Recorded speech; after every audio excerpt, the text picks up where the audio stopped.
कम करूंगा। तो आप तो इस बात पर ईमान रखते हैं ना कि मजदूर का पसीना सूखने से पहले उसकी मजदूरी उसे दे देनी चाहिए। आपका भरोसा है इस बात पर, मैं रखता हूं इस बात पर ईमान। तो आज मैं आपसे यह कहने आया हूं कि राहुल गांधी के पैर के छाले मैंने देखे हैं, मैंने राहुल गांधी के माथे का बहता हुआ पसीना देखा है, और अब राहुल गांधी ने अपना नुमाइंदा बना के, अपना प्रत्याशी बना के, महागठबंधन ने अपना प्रत्याशी बना करके मोहन श्रीवास्तव जी को आपके बीच में भेजा है। मुझे किसी साथी ने अभी कहा कि यहाँ पे लाइब्रेरी युवाओं के लिए पढ़ने की लाइब्रेरी नहीं है। कोई फरमान साहब है, उन्होंने हमसे कहा कि मोहन श्रीवास्तव जी से कह दीजिए कि यहाँ लाइब्रेरी की आवश्यकता है, अगर ये विधायक बनते हैं तो लाइब्रेरी बनवाएं। तो मैं एक वायदा आपसे कर रहा हूं, आप मोहन जी को विधायक बना करके असेंबली पहुंचाइए। आप सिर्फ एक विधायक नहीं जिताएंगे, एक विधायक जिताइए, साथ में एक सांसद फ्री में पाइए। इससे अच्छा ऑफर तो कुछ नहीं हो सकता ना। ये बिहार की असेंबली में आपके मुद्दे पर लड़ेंगे, और मैं देश की सबसे बड़ी पार्लियामेंट में, राज्यसभा में खड़े होकर के आपके मुद्दों पे लड़ूंगा। और यहाँ शिक्षा की जहां तक बात है, लाइब्रेरी की जहां तक बात है, मैं मोहन जी के बिहाफ पे आपसे वादा करता हूं कि आप इन्हें असेंबली पहुंचाइए। इनके बजट से, इनकी निधि से जो सबसे पहला काम होगा वो यहाँ पर लाइब्रेरी का होगा। ये मैं आपको भरोसा दिला रहा हूं, जहां युवक युवतियां नौजवान साथी जा करके पढ़ाई कर सके, बैठ सके। हम शिक्षा की बात कर रहे हैं, हम रोजगार की बात कर रहे हैं, हम बांटने की बात नहीं कर रहे हैं। हम आपसे कह रहे हैं कि अब तक एक बार मोहन भाई को मौका दीजिए। बाकी को आपने 7 बार 8 बार मौका दे दिया, कितना दे दीजिएगा मौका? अब तो अडवाणी जी भी रिटायर हो गए, अब तो मोदी जी की भी रिटायर होने का समय आ गया, इस बार नीतीश जी भी रिटायर हो रहे हैं, अब तो उनको रिटायर कर दीजिए। एक नौजवान ही कहूंगा मैं इनको, भले ही उम्र थोड़ी ज्यादा हो गई हो, जीत का माला पहनाने की बात कर रहा है। ये तो जनता ही, यहाँ की जनता का समर्थन ही बता रहा है। अच्छा सुबोध जी, जब से मैं बिहार आया हूँ, बिहार का आदमी कितना समझदार होता है, इतनी छोटी माला पहनाता है कि गले में बड़ी मुश्किल से फिट हो पाती है। तब मुझे लगता है कि गुजरात के व्यापारी बिहार वालों को क्या ठगेंगे। ये बिहार है, ये तो माला पहनाने तक में व्यापार करता है। ये बिहार को आप आसानी से ठग नहीं सकते हैं व्यापारियों। इसलिए भी मैं चाहता हूं कि मोहन जी को जीत की माला आपकी तरफ से मैंने पहनाई है, अब हमारे आने की लाज भी रखिएगा। और मोहन जी को 14 तारीख को जब रिजल्ट आए, 11 को आप जाएं, मात्र 3 दिन बाद रिजल्ट आएगा, तो ईवीएम की रखवाली भी 3 ही दिन करनी पड़ेगी। इसलिए पूरी मजबूती के साथ, पूरे जुझारूपन के साथ घर से बाहर निकलिए और आज से मोहन जी बनकर के ये चुनाव लड़िए। ये समझिए कि ये चुनाव भारत के संविधान को, लोकतंत्र को बचाने का चुनाव है। ये बहुत महत्वपूर्ण चुनाव है। इन्हीं शब्दों के साथ आपसे विदा। सरकारी नौकरी देने का वायदा किया जा रहा है, और हमारा वायदा नरेंद्र मोदी जी के वायदे की तरह जुमला नहीं है, झूठ नहीं है। हम वायदा कर रहे हैं तो पक्का वादा कर रहे हैं, वरना भाजपा और उनके सहयोगी दलों की, एनडीए की सरकारें तो ऐसी सरकारें हैं कि अपने बच्चों को तो विदेश पढ़ने के लिए भेजते हैं और आपसे कहते हैं कि अपने बचवा से कह दो कि वो पकौड़ा तले। तो अब पकौड़ा तलने का समय तो नहीं है, हम अपना अधिकार मान रहे हैं। बिहार वालों, ये अधिकार मांगने का समय है। ये चुनाव बिहार के उस अधिकार की लड़ाई है कि जिस विशेष पैकेज का झूठा वादा किया था नरेंद्र मोदी जी ने, आरा के मैदान में खड़े होकर के जो 1 लाख करोड़ रुपए का झूठा घोषणा किया था उन्होंने 2015 में, उसका जवाब मांगने का समय है। इसलिए मैं आप सबसे अपील करता हूं कि मोहन श्रीवास्तव जी को 11 तारीख को घर से बाहर निकलिए, तो अपना एक वोट हाथ के पंजे के सामने। ईवीएम में कौन नंबर पे है? पहले से 1 नंबर पे है। तो आप समझ लीजिए कि जब पहले से ही 1 नंबर पे है, तो आपने अगर एक अपना वोट हाथ के पंजे के सामने वाले बटन पे दबाया, तो 14 नवंबर को जब ईवीएम खुलेगी, तो जब पहले से ही 1 नंबर पे है, तो समझ लीजिए कि ऊपर वाला भी आपको एक इशारा दे रहा है कि मोहन श्रीवास्तव पहले से ही 1 नंबर पर है, 14 को भी 1 नंबर पर रहेंगे जब रिजल्ट आएगा तो। और पिछली बार भी तो आप चूक गए थे बहुत थोड़े वोट से, मोहन भाई चूक गए थे बहुत थोड़े वोट से। इस बार तो गठबंधन अपने मैनिफेस्टो में क्या कह रहा है कि हर गरीब को 5 डिसमिल जमीन सरकार की तरफ से फ्री दी जाएगी। एक तरफ भाजपा और उनकी सरकारें हैं जो लोगों के सर से छत छीन रही हैं, और महागठबंधन कह रहा है कि जिसके पास घर नहीं होगा, जिसके पास जमीन नहीं होगी, उसको 5 डिसमिल जमीन सरकारी तौर पर फ्री में दी जाएगी। इसलिए भी मैं आपसे अपील करता हूं, भाई बहन सम्मान योजना इतनी शानदार योजना है। इलाज के लिए आपके परिवार का कोई सदस्य बीमार हो गया तो उसके इलाज के लिए 25 लाख रुपए तक का जीवन बीमा फ्री, इलाज बीमा फ्री, ये कह रही है हमारी सरकार। तो ओंकार नाथ जी अखौरी भी हैं जो, यानी कि मोहन श्रीवास्तव जी, इनके लिए एक व्यक्ति 5-5 वोट की जिम्मेदारी ले।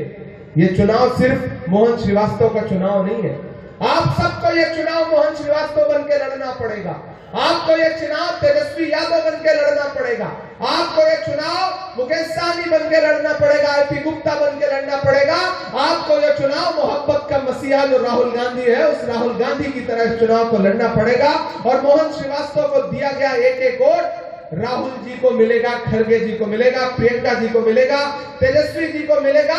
और आपके बीच में मैं आया हूं, अभी थोड़ी देर में हमारे साथी सचिन भाई भी आ रहे हैं, तो हम सबके ऊपर भी आपका दिया गया एक वोट एहसान होगा, ये अपील करने के लिए आपके बीच में आया हूं। मैंने सुना है बहुत बात से जीत रहे हैं, बड़े धन बल है, बड़ा पैसा है, बड़ी मशीनरी है, लेकिन वो ये भूल गए हैं कि अदावत है, सियासत है, परिंदा है, शिकारी है। अदावत है, सियासत है, परिंदा है, शिकारी है, मगर इन सारी चीजों पर मोहब्बत अब भी भारी है। तो मोहन श्रीवास्तव के लिए जो आपकी मोहब्बत है, उसको लेकर के घरों से बाहर निकलिए। आज से ये चुनाव खुद लड़िए। आपके व्हाट्सएप पर, फेसबुक पर, इंस्टाग्राम पर, और नौजवान साथियों, आप थक गए हैं एक बुजुर्ग मुख्यमंत्री को देखते देखते। तेजस्वी यादव को मुख्यमंत्री बनाने का समय आ गया है, एक नौजवान को मुख्यमंत्री बनाने का समय आ गया है, जो बिहार को पुरानी सोच से आगे निकाल करके नौकरियों की बात करता है, जो कहता है कि हमारी सरकार आई तो पेपर लीक नहीं होगा, हमारी सरकार आई तो नौजवानों को पलायन नहीं करना पड़ेगा। यह है ईवीएम मशीन, और इस ईवीएम मशीन में एक नंबर पर पहले से ही हाथ छाप, यानी कि पंजे का निशान है एक नंबर पर। तो जो एक नंबर पर ईवीएम मशीन पर पहले से है, उसको गिनती में भी एक नंबर पर रखने की जिम्मेदारी आप सारे लोगों की है। यहाँ जो भी बुद्धिजीवी लोग बैठे हैं, दानिश्वर लोग बैठे हैं, मैं आपसे अंत में एक बात कहना चाहता हूँ, अपने लोगों से भी एक बात कहना चाहता हूँ, अपने चाहने वालों से भी एक बात कहना चाहता हूँ कि इस देश में जब नफरतें उफान पर थी, तब पूरे देश में एक शख्स खड़ा हुआ 7 सितंबर 2022 को कन्याकुमारी में समंदर के किनारे, और उस व्यक्ति ने कहा कि मैं 4000 किलोमीटर पैदल चलूंगा, बस एक नारा लगाऊंगा, नफरत छोड़ो भारत जोड़ो।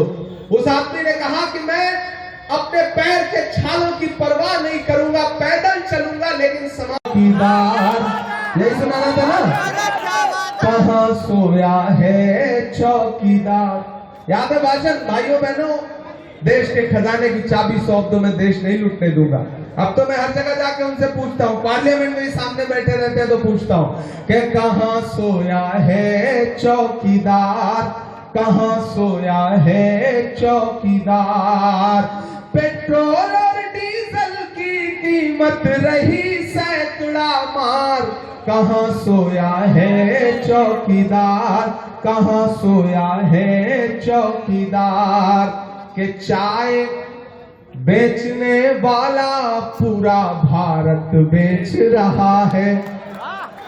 भागलपुर में 1000 एकड़ जमीन नरेंद्र मोदी जी ने अपने दोस्त अडानी को, नीतीश जी से दिलवा दी। साल भर का उसका किराया कितना है? 1 रुपया। 1 रुपए के बदले 1000 एकड़ जमीन। और इधर अमित शाह जी बिहार में आकर के कहते हैं कि बिहार में इसलिए फैक्ट्री नहीं लग रही क्योंकि यहां पर जमीन नहीं है। इससे ज्यादा बिहारी अस्मिता का अपमान क्या हो सकता है कि चाय बेचने वाला पूरा भारत बेच रहा है। इसी काम में हासिल उसे महारत बेच रहा है कि रेल बिक गई, तेल बिक गया, बिका हवाई अड्डा। सही बात है कि नहीं? सही बात है कि नहीं? तो अगली लाइन पे यहां से वहां तक तैयार रहिएगा कि रेल बिक गई, तेल बिक गया, बिका हवाई अड्डा। सब कुछ बिकता देख के खुश हैं अपने जेपी नड्डा। के जनता महंगाई की मारी करती हाहाकार, कहां सोया है चौकीदार, कहां सोया है चौकीदार। और तालियां अगली पंक्ति में बजनी चाहिए कि अब बिहार में बन जाएगी तेजस्वी सरकार, कहां सोया है चौकीदार, कहां सोया है चौकीदार।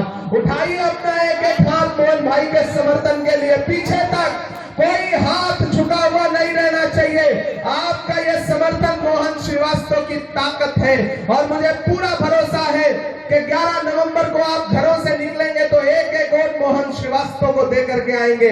ये सारी साजिशें धरी की धरी रह जाएंगी। कैंची से चरागों को लवे काटने वालों, कुदरत के करिश्मों से लड़ोगे तो मिटोगे। तुम फूल को चुटकी में मसल सकते हो लेकिन खुशबू को बिखरने से नहीं रोक सकोगे। इस बार मोहन श्रीवास्तव की खुशबू पूरे गया में, पूरे बिहार में, पटना में फैलेगी, ऐसा भरोसा है। बहुत बहुत धन्यवाद।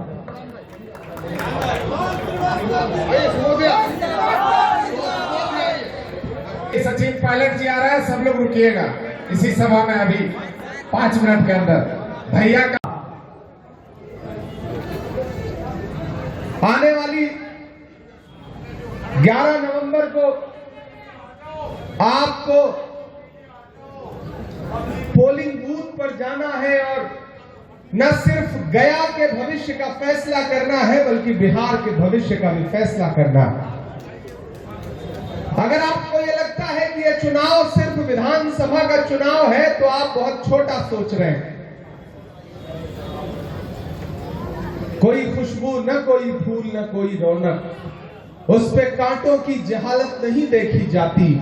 हमने खोली थी इसी बाग में अपनी आंखें, हमसे इस बाग की हालत नहीं देखी जाती।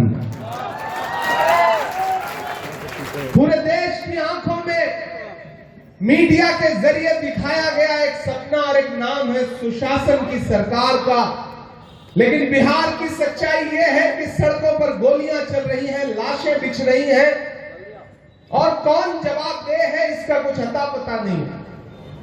सरकार कौन चला रहा है इसका कुछ अता पता नहीं है। मुख्यमंत्री जी कहा जाता है कि अस्वस्थ हैं और इस बीच तो वो जिस तरह से मंच पर पकड़ पकड़ के प्रत्याशियों को माला पहना रहे हैं उसकी तस्वीरें भी हम सारे लोग देख रहे हैं।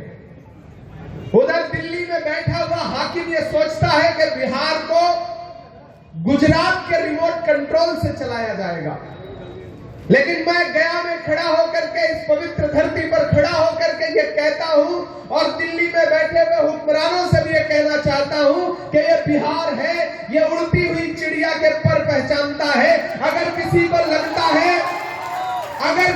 लगता है कि दिल्ली में बैठे हुए गुजरात के व्यापारी बिहार को रिमोट से चलाएंगे तो आप गलतफहमी के शिकार हैं। बिहार को बिहार की जनता चलाएगी, बिहार के युवा चलाएंगे, बिहार की महिलाएं चलाएंगी, बिहारी चलाएंगे, व्यापारी नहीं चलाएंगे। आने वाली 11 तारीख को आपको घरों से निकलना है तो गया जी में पिछले 8 बार से अपनी सेवाएं, इतनी ज्यादा सेवाएं दे चुके हैं कि अब उनको सेवा मुक्त करने का समय आ गया है। उम्र भी हो गई है और काम के नाम पर तो कुछ हुआ नहीं। ऐसे में इतनी बार आपने मौका दे दिया और एक जुझारू प्रत्याशी, एक जुझारू व्यक्ति जो लगातार आपके बीच में गली कूचों में, आपकी सड़कों पर, आपके मुद्दों पर संघर्ष करता हुआ नजर आ रहा है, ऐसे मोहन श्रीवास्तव जी को जिताने का समय है। इस बार उनको मौका देने का समय है। मैं इमरान प्रतापगढ़ी हूं, आपके मुद्दों पर, देश की पार्लियामेंट हो या देश की सड़कें हो, बोलता रहता हूं, लड़ता रहता हूं। जब भी मैं मोहन जी से मिलता हूं तो इनका जो व्यक्तित्व है और इनकी जो बातचीत की शैली है, चूंकि मैं साहित्यिक व्यक्ति हूं तो मुझे अच्छा लगता है कि कोई राजनेता ऐसा भी है जो साहित्यिक भाषा में बात करता है। अशोक साहिल ने कभी कहा कि मैं तुम्हें अपने उसूलों की कसम देता हूं, मैं तुम्हें अपने उसूलों की कसम देता हूं, मुझको मजहब के तराजू में न तौला जाए, मैंने इंसान ही रहने की कसम खाई है, मुझको हिंदू या मुसलमान न समझा जाए। एक व्यक्ति जो जीती जागती मिसाल है आपके बीच में, हिंदू मुस्लिम सिख ईसाई सबकी एकजुटता की मिसाल है। एक व्यक्ति जो लोगों को साथ लेकर के चलना चाहता है, वो आपसे एक बार सेवा का अवसर मांग रहा है। ऐसे में मैं इस शहर के जिंदा दिल लोगों को पुकारता हूं और उनसे गुजारिश करता हूं कि एक बार मोहन भाई को मौका दीजिए। डिप्टी मेयर रहते हुए इन्होंने जो कुछ उल्लेखनीय काम किए हैं, सोचिए अगर ये विधायक बन गए और जितने तेज तर्रार हैं, सरकार बन गई तो ये सिर्फ विधायक बन के नहीं मानेंगे, ये तो आप जानते ही हैं। और मुझे पूरा विश्वास है, मैं बिहार के अलग अलग इलाकों से होता हुआ यहां पहुंचा हूं। ये टीवी चैनल वाले आपको टीवी पर कुछ भी दिखा रहे हो, कोई भी लहर बता रहे हो, लेकिन सच्चाई ये है कि मैं बछवाड़ा से लेकर के नालंदा से लेकर बिहार शरीफ से लेकर खगड़िया से लेकर बेतिया से लेकर पूर्णिया से लेकर कस्बा से लेकर धमदाहा से लेकर के राजा पाकर से लेकर के दीघा से लेकर के फुलवारी शरीफ होता हुआ यहां पहुंचा हूं। और मैं पूरे बिहार के एक एक इलाके का माहौल देख करके आपको बता रहा हूं साथियों कि ये सारे टीवी चैनल झूठ बोल रहे हैं। बिहार में एक तरफा महागठबंधन की सरकार बनने जा रही है, एक नौजवान मुख्यमंत्री बिहार को मिलने जा रहा है। एनडीए का कुंबा आपस में बिखरा हुआ है, बिल्कुल नहीं देंगे। उधर जेडीयू वाले कह रहे हैं कि पिछली बार 2020 में जो किया था चिराग जी आपने, अब उसका बदला लेने का समय आ गया है। और इधर सम्राट जी हैं कि सोच रहे हैं कि अब मुरेठा खोलना पड़ेगा।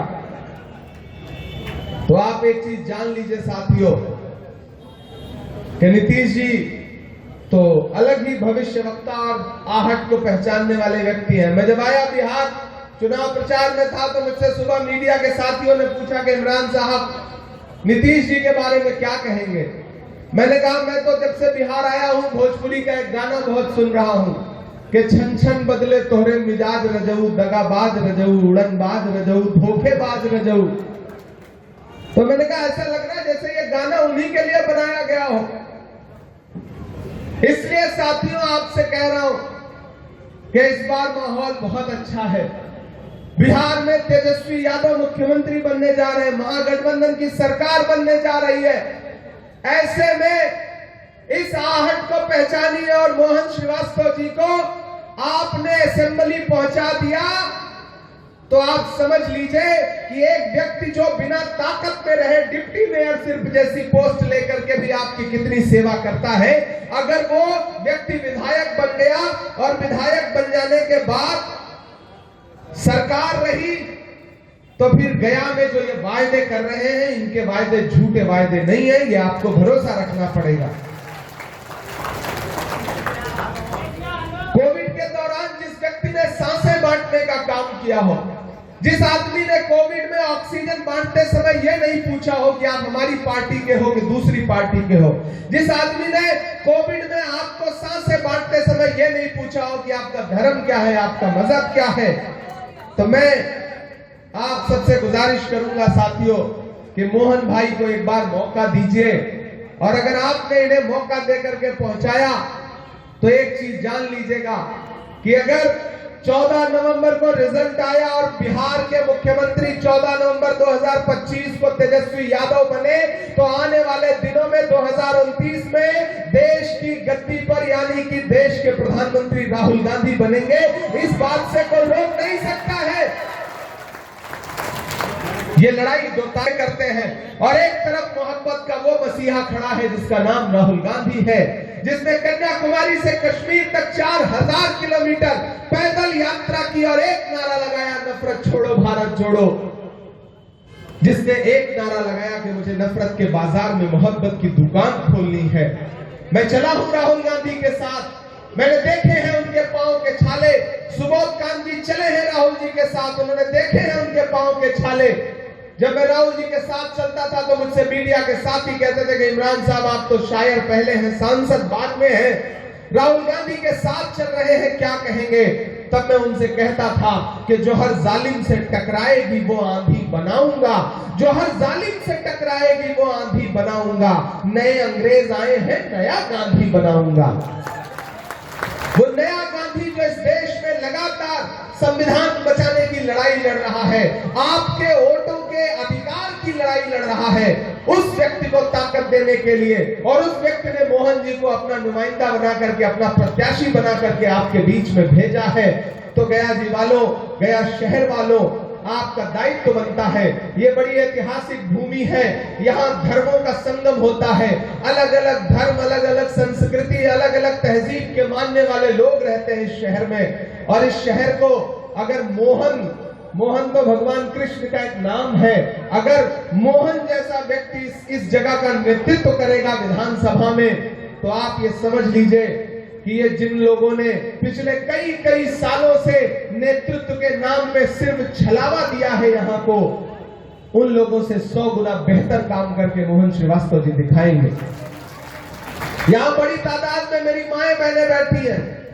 एक बात आपसे कहना चाहता हूं कि महान बादशाह सिकंदर ने जब यूनान जीता, यूनान फतेह किया, तो जीत का जश्न मनाने के लिए शहर की सड़कों पर निकला।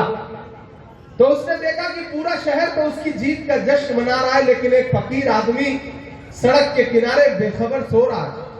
सिकंदर को गुस्सा आया, सिकंदर अपने घोड़े से उतर के उस सोते हुए फकीर के पास गया और उसे जोर की एक लात मारी, और लात मार के कहा कि क्यों रे फकीर, मैंने शहर जीत लिया, लोग जश्न मना रहे हैं, तू सो रहा है?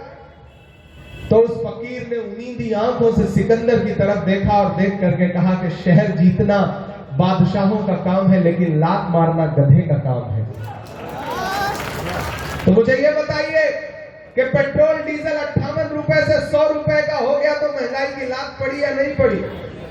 वो आटा चावल, वो दूध दही, वो पनीर और छाछ, ये आए थे ना नारा देकर के बहुत हुई महंगाई की मार, अब की बार मोदी सरकार। मैंने तो पार्लियामेंट में भी बजट सेशन में ये बात उठाई थी कि ये आए थे बड़ी बड़ी बातें करके, लेकिन ये सरकार वो सरकार है जो कफन तक पर जीएसटी लगाती है, कफन तक पर जीएसटी लगाती है। ये सरकार वो सरकार है कि जो आप सुबह जब खाना बनाने के लिए रसोई में कढ़ाई में सरसों का तेल डालती है सब्जी बनाने के लिए, तो उसके साथ आपके आंसू भी गिरते हैं, क्योंकि जो सरसों का तेल, खाना बनाने वाला तेल जो 70 रुपए का था, 200 रुपए किलो बिक रहा है। इन्होंने महंगाई के अलावा कुछ नहीं दिया है। और हमारा मैनिफेस्टो, कांग्रेस पार्टी का वादा क्या है, महागठबंधन का वादा क्या है कि 200 यूनिट बिजली फ्री रहेगी एक एक परिवार को, और 5 साल में बिहार के